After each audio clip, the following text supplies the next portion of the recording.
जगत में वो पूजा जाए, क्योंकि मैं जन्म दे रही हूं उसको, मैं प्रकट कर रही हूं उसको।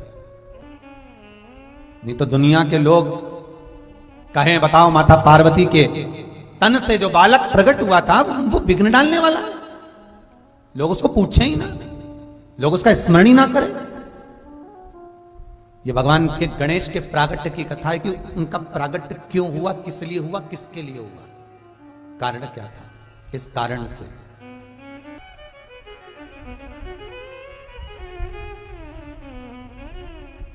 भगवान शिव कहते हैं, पार्वती सुन, मैं तुझे वर देता हूं, तेरा जो बालक इन असुरों के कार्य में विघ्न डालने के लिए जो पैदा हो रहा है, जन्म ले रहा है, मैं तुझे वर देता हूं पार्वती, उस बालक का नाम दुनिया के लोग केवल स्मरण ही करेंगे तो उनका विघ्न हट जाएगा, उसका नाम विघ्न हरण होगा, और राक्षसों के लिए विघ्न देने वाला होगा और संसार के लिए विघ्न हरने वाला होगा।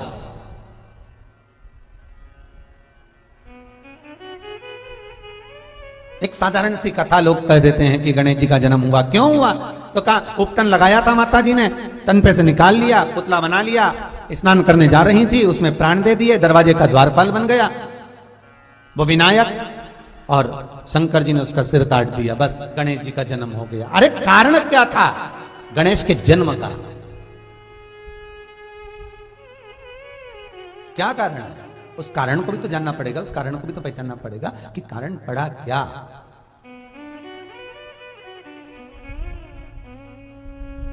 महाराज, जगत जननी तुम चिंता ना करो, तुम्हारे बालक का नाम मात्र लोग लेंगे, उनका विघ्न हर जाएगा, उनका विघ्न समाप्त हो जाएगा, उसका नाम विघ्न हरण होगा, लोग उसे विघ्न हरता कहेंगे, तुम चिंता ना करना। पार्वती जी ने कहा, बालक ऐसा प्रकट करूंगी जो असुरों के कार्य में विघ्न डालेगा, और एक बार अगर विघ्न डाल दिया तो वो असुर उस विघ्न के कारण कभी सफल हो ही नहीं पाएगा। भगवान शिव कहते हैं, क्या चाहती हो पार्वती। पार्वती जी कहती हैं, मुझे यहां गंगा के पावन तट पर जो मैं तप करने के लिए बैठ रही हूं, गंगा की स्थली पर जो मैं तप करने के लिए बैठ रही हूं, गंगा का जो मैं स्मरण करने के लिए यहां बैठी हूं, मेरे शरीर पर गंगा, यमुना, सरयू, नर्मदा, क्षिप्रा, जितनी भारत की भूमियों पर इन नदियों का उद्गम हुआ है, जितनी भारत की भूमि पर ये नदियां बह रही हैं, इन नदियों का भी तेज पुंज मेरे शरीर पर आना चाहिए, उनका तेज मेरे शरीर पर आए। ठीक है, भगवान शिव ने देखा कि पार्वती अब तप करने के लिए बैठ रही है, साधना। एक बहुत सुंदर सा प्रसंग कहूंगा मैं आपको, आप माने ना माने ये आपका मन, पर सत्य वचन शिव महापुराण का एक भाव आपके जीवन में होना चाहिए। आप भगवान की पूजन में जितनी देर बैठते हो, आप शंकर के भजन में जितनी देर बैठते हो, आप नाम स्मरण में जितनी देर बैठते हो, आप भगवान के कीर्तन में, पूजन में, पाठ में, नाम जाप में जितनी देर बैठते हो, शिव महापुराण की कथा कहती है उतनी देर तक सारी नदियां, जितनी देर आप तब साधना में लगे हो, पूजन में लगे हो, भजन में लगे हो, कीर्तन में लगे हो, उतनी देर तक सारी नदियां आपके शरीर के सम्मुख में आकर आपकी आराधना करती है। सारी नदियां आपके नजदीक आकर आपकी आराधना करती है कि ये साधना में लगी हुई है। आप एक लोटा पानी भरकर शंकर के मंदिर में जाते हो, जैसे ही हाथ में कलश आता है शिव मंदिर को जाने के लिए, बस वहीं साधना प्रारंभ, वहीं नदियां, तालाब, सरोवर, कुंड, बावड़ी, जितने जितने इस भूमंडल पर जो जो नदियां हैं वो आपको पवित्र करना प्रारंभ कर देती है। शिव महापुराण की कथा कहती है, महाराज श्री गणेश जी महाराज का नाम तो प्रसिद्ध हुआ ही इसलिए है क्योंकि उन्होंने अपने माता पिता की सेवा कर ली।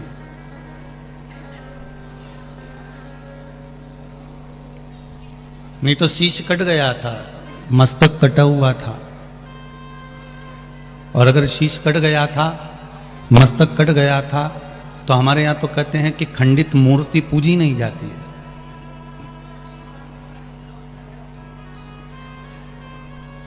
अगर शीश कट गया, मस्तक कट गया, तो फिर गणेश जी की पूजन प्रथम गिनती में कैसे आ गई? क्योंकि उन्होंने एक कार्य बड़ा प्रबल करा था, एक काम अच्छा करा। क्या करा था? उन्होंने अपने माता पिता की सेवा करी थी, अपने माता पिता की परिक्रमा करी थी। और अगर माता पिता की परिक्रमा में, माता पिता की सेवा में जीव तल्लीन है, माता पिता की सेवा में अगर तत्परता में लगा हुआ है, माता पिता की सेवा में अगर वो समर्पित भावों से लगा हुआ है, कोई लोभ और लालच से नहीं, कोई लोभ और लालच उसके भीतर नहीं है कि मुझे माता पिता अगर चाबी देंगे या रकम देंगे या धन देंगे या दौलत देंगे तो ही मैं सेवा करूं। नहीं नहीं, बिना लालच के, बिना लोभ के।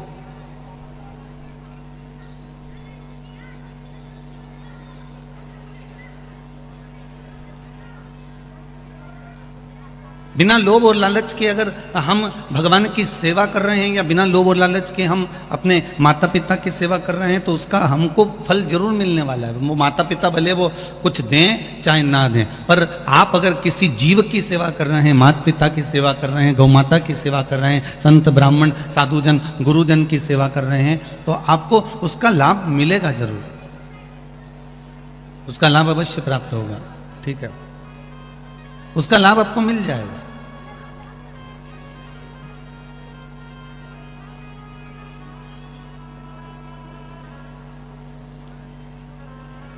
निर्मल मन सो मोहि पावा, मोहि छल छिद्र कपट ना भाव। भगवान कहते हैं कि आप मुझे निर्मल मन से, निर्मल भाव से, निर्मल दिल से, निर्मल चित्त से आप मुझे अगर रिझा रहे हो तो मैं मिल जाऊं। गणेश जी की प्रियता है दुर्वा। क्या प्रियता है? दुर्वा। कितनी दुर्वा गणेश जी को समर्पित करी जाती है? मात्र 5। कितनी? आज के जमाने में लोग गट्ठा बनाकर चढ़ा दें, वो अपनी जगह पर है। 5 दुर्वा पंचम इंद्रियों को वश में करने के लिए और भगवान के 5 जो स्वरूप हैं उनको अपने भीतर उतारने के लिए 5 दुर्वा। और दुर्वा में भी 3 गांठ। जब दुर्वा समर्पित करी जाती है तो उसमें नीचे दुर्वा की डंडी पर गांठ रहती है, 3 छोटी छोटी गांठें होना चाहिए। कितनी गांठ?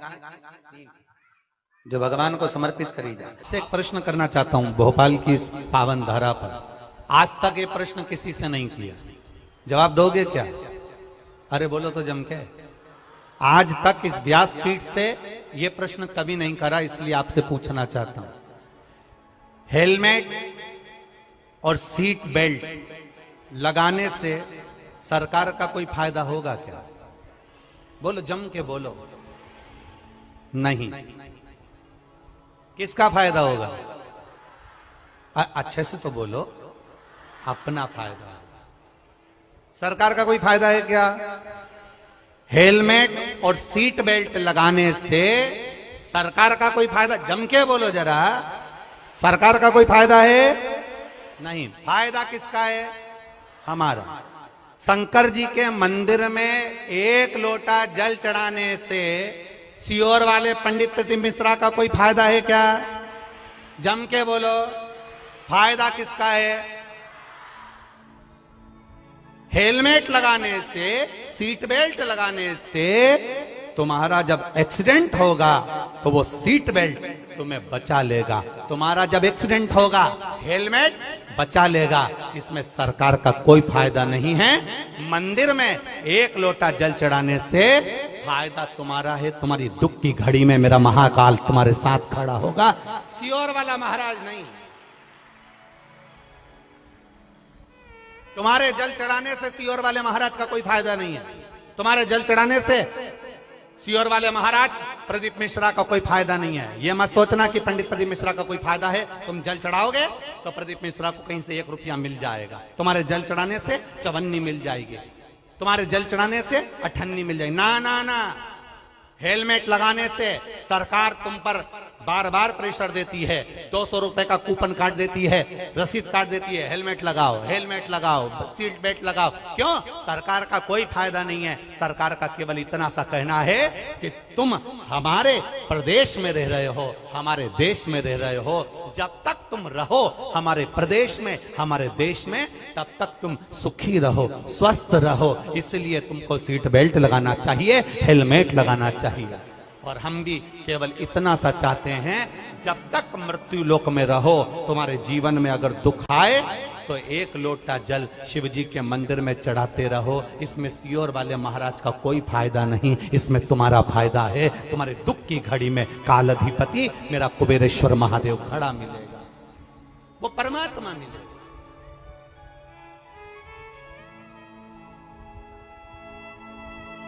आपके भजन करने से हमारा कोई फायदा नहीं है, आपके स्मरण करने से हमारा कोई फायदा नहीं है। आपके भजन करने से आपका फायदा है, आपके मंदिर जाने से आपका फायदा है, शंकर जी को एक लोटा जल चढ़ाने से आपका फायदा है, शंकर जी का पशुपति व्रत करने से आपको फायदा है। त्रिवेणी का तट एक अलग से ऊर्जा प्रदान करता है, त्रिवेणी का तट एक अलग से बल प्रदान करता है। और हम फिर निवेदन करेंगे कि सारी दुनिया में आप शिव महापुराण की कथा को श्रवण करते हो, और यदि त्रिवेणी के घाट पर बैठकर ये कथा सुनते हो, तो तीन चीजें तो मेरा त्रिगुणाकार, त्रिकालदर्शी, त्रिनेत्रधारी, त्रिपुंडधारी, त्रिशूलधारी और त्रिनेत्रधारी भगवान आपको दे ही देगा। बोल बम का नारा है, सारी समस्या का हल श्री शिवाय।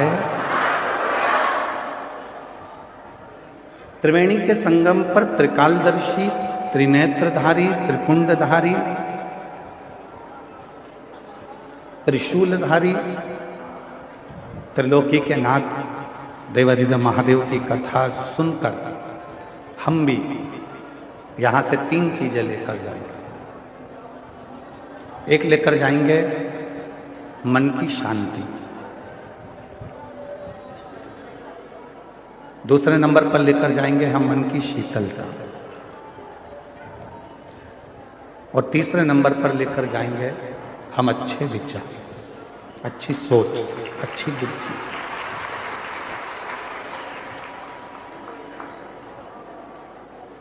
क्यों?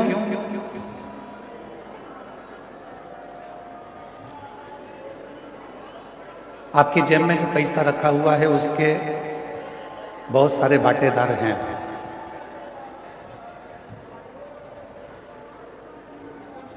आपकी अलमारी में जो पैसा रखा हुआ है उसके भी बहुत सारे हिस्सेदार हैं।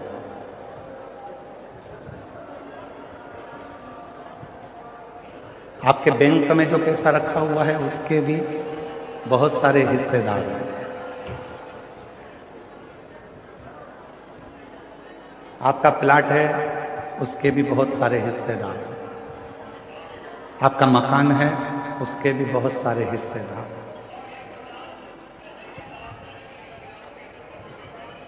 आपकी जमीन के, आपकी प्रॉपर्टी के,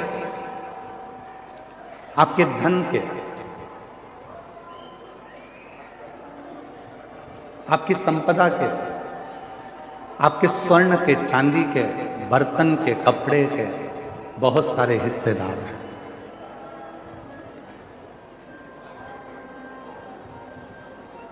जितना भी आपके पास में धन है उसके ढेरों हिस्सेदार होंगे, पर एक धन हमारा खुद का होता है जिसका कोई हिस्सेदार नहीं होता।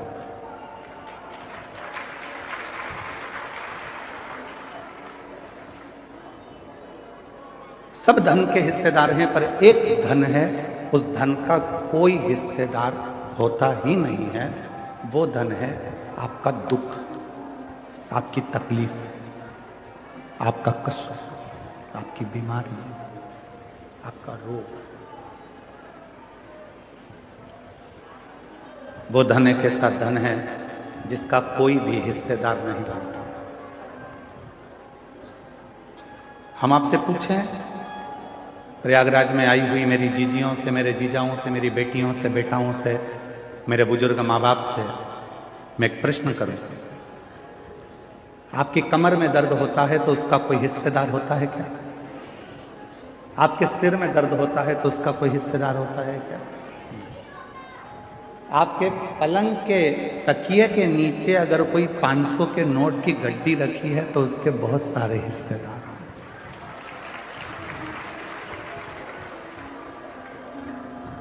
उसके हिस्सेदार हो सकते हैं, पर आपके दुख का कोई हिस्सेदार नहीं, कोई नहीं। आपकी तकलीफ का कोई हिस्सेदार नहीं हो। परशु महापुराण की कथा में पार्वती खंड में उमा संहिता में भगवान शंकर ने पार्वती जी से कहा है कि दुनिया के लोगों के धन के हिस्सेदार बहुत होंगे, दुनिया के लोगों की प्रॉपर्टी के हिस्सेदार बहुत होंगे, दुनिया के लोगों की संपदा के हिस्सेदार बहुत होंगे, पर पार्वती जो मेरे शिवलिंग पर एक लोटा जल समर्पित करता है उसका दुख का कोई हिस्सेदार नहीं होता, पर जब वो पवित्र मन से मेरे ऊपर एक लोटा जल समर्पित करता है तो उसका दुख का हिस्सेदार मैं स्वयं। उसके दुख का कोई हिस्सेदार होगा तो वो शिव होगा।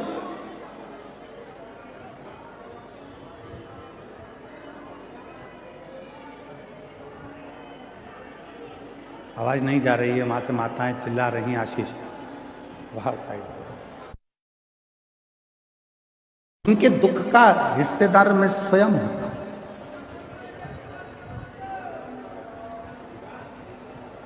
इनके एक आदमी को पीछे भेजो तो वो सुन लेगा वहां से।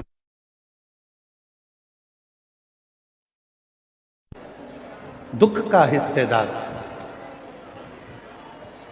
शिव कह रहे हैं कि जब कोई एक लोटा जल समर्पित करता है, जब कोई एक लोटा जल मुझे देता है, तो वो जब दुखी होता है तो उसके दुख का निवारण करने के लिए मैं स्वयं उसके दरवाजे पर पहुंचकर उसके दुख को काट देता हूं। उसके दुख को समाप्त करने की जवाबदारी मेरी हो जाती है। उसकी तकलीफों को समाप्त करने की जवाबदारी मेरी हो जाती है।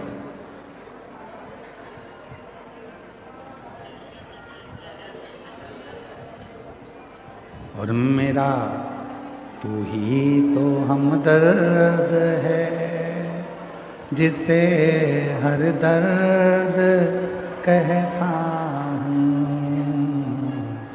मेरा तू ही तो हमदर्द है जिसे हर दर्द कहता हूँ।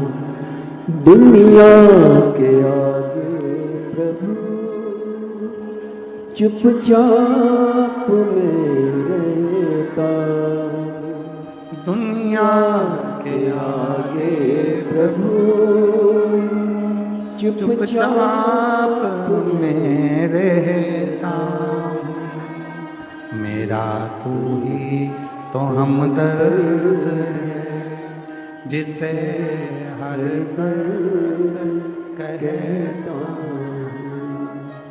मेरा तू ही तो हमदर्द है जिसे हर दर्द कहता हूँ। शिव से कहीं ऐसी कोई बात नहीं है जो तुम्हारी कट जाए।